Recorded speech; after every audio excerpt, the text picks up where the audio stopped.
Welcome to Cocktails and Capital, the working on your business podcast that feels more like grabbing a drink with your best friend. I'm your host, Sarah Tatum, that best friend. I'm the owner of Tatum Accounting, where we invite our clients to take a vacation from their bookkeeping. In this podcast, I'm going to give it to you straight. Talking points and vague tips, we don't do that here. There's a bunch of noise out there in the entrepreneur community, especially when it relates to finances. And when you're trying to run your business, you just don't have time for that. And I know that you would rather be doing literally anything other than recording expenses and logging into your accounting software.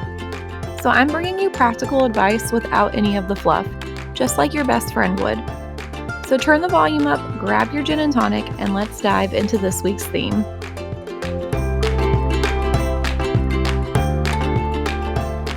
Are you ready to take a vacation from your bookkeeping, but your business is not quite there yet? At Tatum Accounting, we have plans that scale with your business, making them affordable at every stage. For the business owner who needs help with their accounting, but maybe is not ready to completely outsource their books, check out our new Office Hours package. With Office Hours, you get access to our private Facebook group filled with educational resources, webinars, and tools to make managing your books so much easier. The best part? Private, weekly, one-on-one support. Jump on weekly calls with an accountant to discuss anything and everything. Pricing, expenses, QuickBooks. We're here to get your questions answered. For just $150 a month, sign up for our office hours by visiting tatumaccounting.com/office-hours or visit our show notes for the link. Now, let's get back to the episode. Hello, my friends. Welcome to episode 18 of Cocktails and Capital. Thank you so much for joining me today. I came up with this episode because I was talking to another group of small business owners a couple of weeks ago, and the question that came up was, I don't understand why accounting is so expensive, so important if it's just to get me through tax time. Why do I need ongoing accounting? I look at my bank statements, I see how much cash I have in the bank, and then at the end of the year, I give my CPA or my enrolled agent or my tax preparer my books, and we're good to go. No one else ever sees them. And that's a totally valid question, except for the fact that there is so much that can be improved in your business by looking at your financial statements on a regular basis. And we've talked about this in the past, especially with cash flow predictions, the ability to increase your products and service lines based on your revenue stream, how cutting expenses would make you more profitable. We've had all of those episodes before. We've talked about that in great length and detail. So the other point that we have not talked about yet, though, is that great accounting can really benefit your client relationships or your customer relationships. And that seems kind of like a stretch. You're probably sitting there like, Sarah, what are you talking about? My clients are never going to look at my financial statements. Like, why would I give them all that information about me? And you don't have to. That's not what we're getting at here. What we're getting at is the benefits that you can gain from reviewing your financial statements and having an advisor or an accountant with you, working with you, who can analyze the trends in your statements and give you better insight into how you can improve those client relationships based off of those numbers.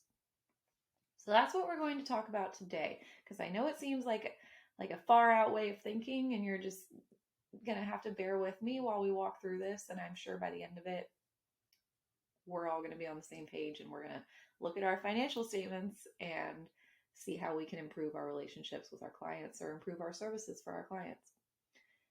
So how is accounting going to benefit our client relationships? Accounting and reviewing your financial statements is all about clarity in your numbers, right? So when we're looking at our financial statements in relation to our clients, we're looking at which clients are the most profitable for us, which ones are the least profitable for us, which products are the most profitable, and again, which are the least profitable. How much are you spending on the client experience? And are you spending different amounts of money on different tiers of clients? All of those things factor into the relationship you're having with your clients, because the more money you have on hand, the more you might budget for your client experience. If you notice that you're spending so much time on one client and that client is actually your least profitable client, it might be time to increase the price on their service. So all of that is really geared toward making sure that you're the most financially healthy while you're working with your clients. Because again, and I've said it before, why are we going to do this to work in our business if we're not making money and if we're not happy with the money that we're making, if we're not profitable? Running a business is so hard in itself that if we're just sitting here dreading when those emails come in from our clients because we know we're not making enough money for the work we're doing for them, or they've allocated too much of your time. Well, they haven't allocated the time. You've allocated the time. If you've allocated too much time to that client in relation to the amount of money that you're actually getting from them, then there's no way that you're going to be fulfilled when you're doing that work. So all of this information gets garnered off of those financial statements, and that's the way that accounting relates to your client relationships. So one way in that whole list of reasons that I just mentioned is to use your accounting to do some job costing. Now, job costing is just as it sounds when you take all of your jobs or your projects, your clients, and you track all the income you're receiving for those specific clients to each client. So client A, we're getting this much money, we attach that in QuickBooks to client A. Client B, we get this much money, we attach it in QuickBooks to client B, and so on and so on. With job costing, though, you also take the expenses that each individual client takes up, whether it's directly for that client, say you have one subscription just for that client to do the work that you need to do for them, or it could be something like a subscription that you have for all of your clients. So say that you use a IT software in your business to make sure that all your clients' information is protected. You're going to take that IT software and say it's $200 a month and you have 10 clients. You are going to allocate $20 of that IT software expense to each client in your list. So each client is reducing your profitability by $20. And you do that with all of your expenses that relate to your clients. So a lot of that involves overhead tracking, making sure that you're tracking your rent, your utilities, any media expenses. All of that gets grouped into an overhead account, and overhead gets split between your clients. What this allows you to do is get down into the very, very granular parts of your profitability.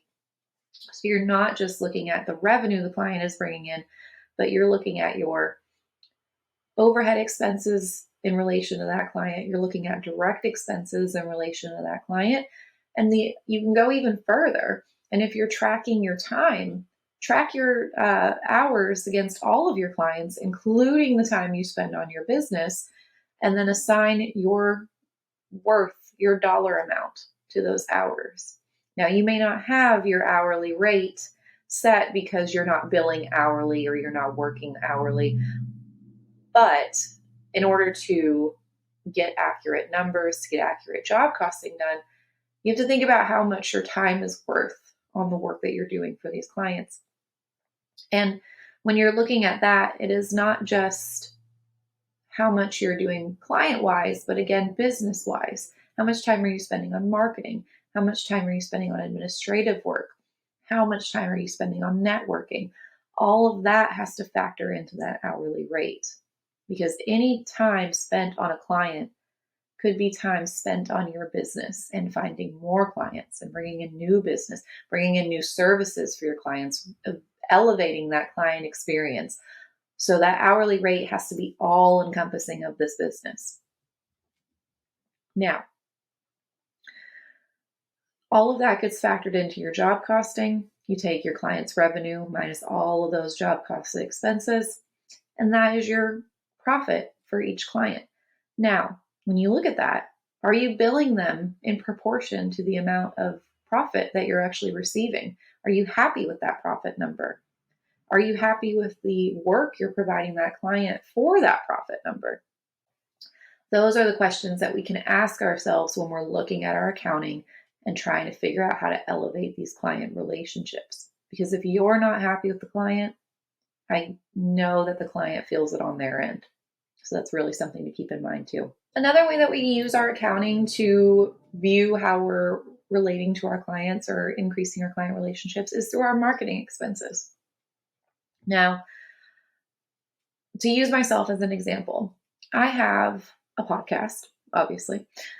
We produce ebooks quarterly. We have blog articles twice a month. We have social media going out on different platforms all the time. We at Tatum Accounting have a good size marketing budget. What we have to do with that marketing budget and those marketing expenses is analyze how it is providing us with new clients. So this is kind of a key performance indicator. This is a metric that we can use to evaluate how well marketing is doing.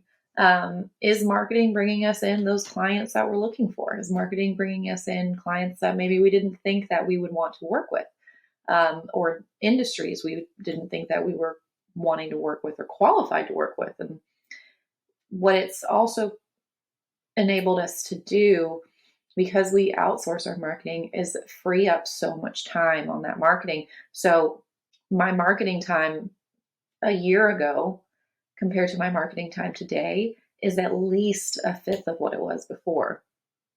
And so when you're trying to figure out how you're going to spend your time for the week, I have so much more time to actually spend on my clients or spend on increasing the services that I can offer to my clients. And it's because I have freed up so much time.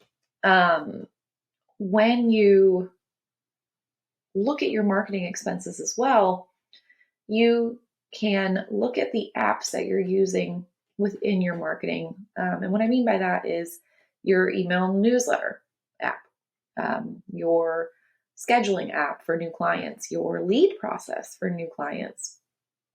All of that can really flow into your marketing, and it's the first touch point that your prospects have with you, right? Is your lead form, is your scheduling, your website, all of those things. Your marketing is unfortunately always going to be one of the biggest line items on your budget and one of the biggest line items on your income statement.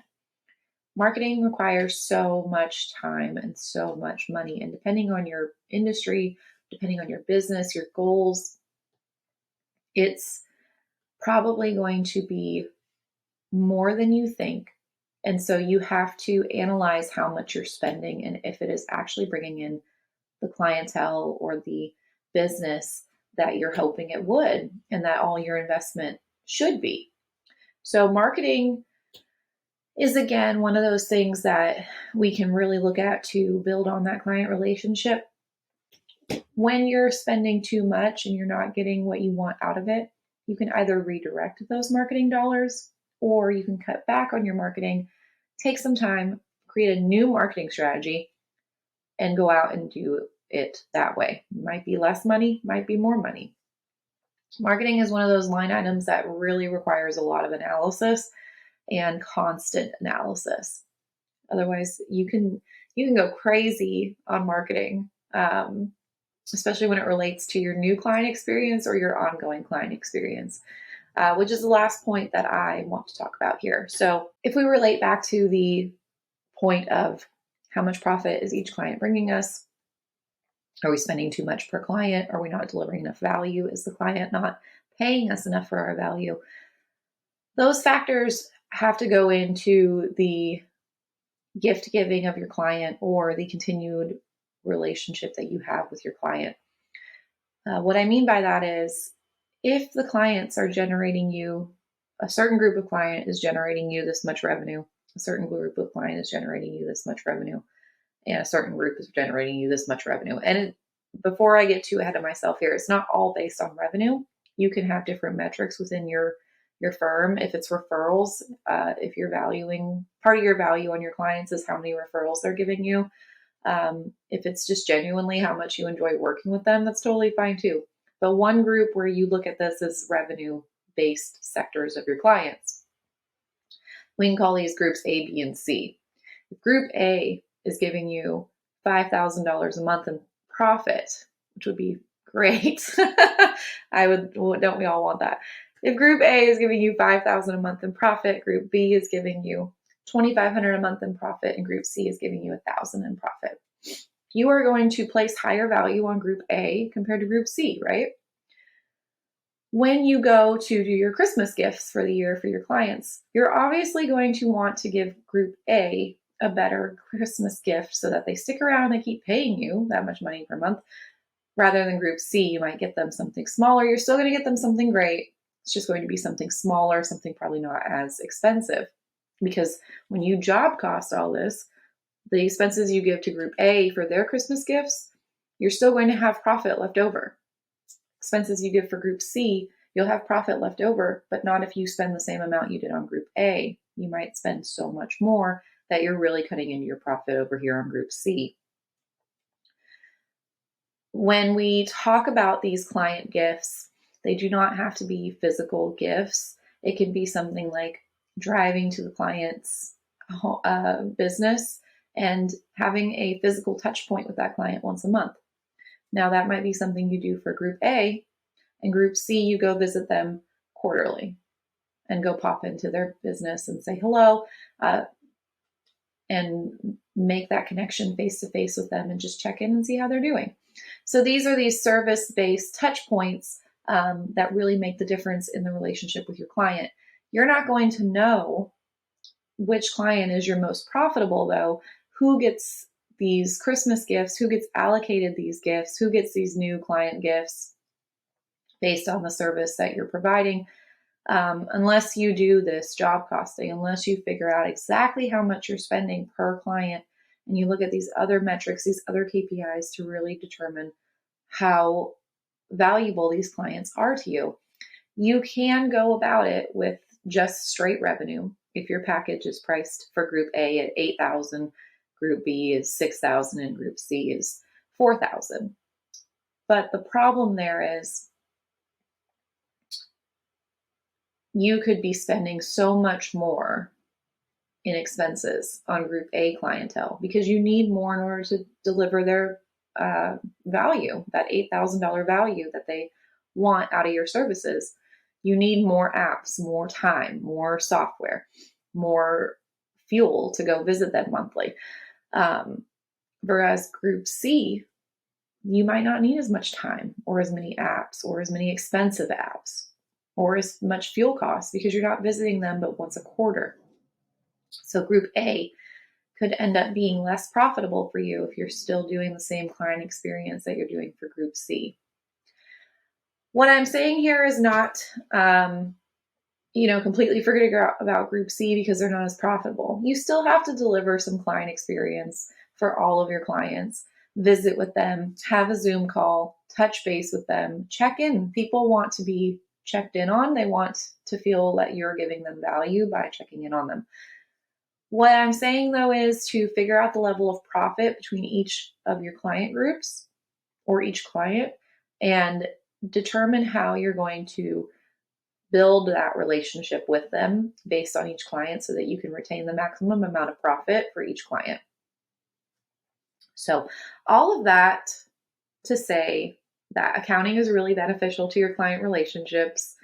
And I hope that this episode has given you guys some things to think about. If you have any questions about how we do this for our client group, please feel free to reach out. I would be happy to talk about our process and maybe help you build a process yourself. If you guys enjoyed this episode, please take a screenshot of it and tag me on Instagram or Facebook. I would really love to see your feedback on the episode and if this helped you at all. If you guys have any questions, please feel free to email us or send me a message on Instagram. Everything is going to be linked in the show notes down below for you. I hope you guys have a really great rest of your week, and I will see you here next Wednesday. Thanks so much for tuning in.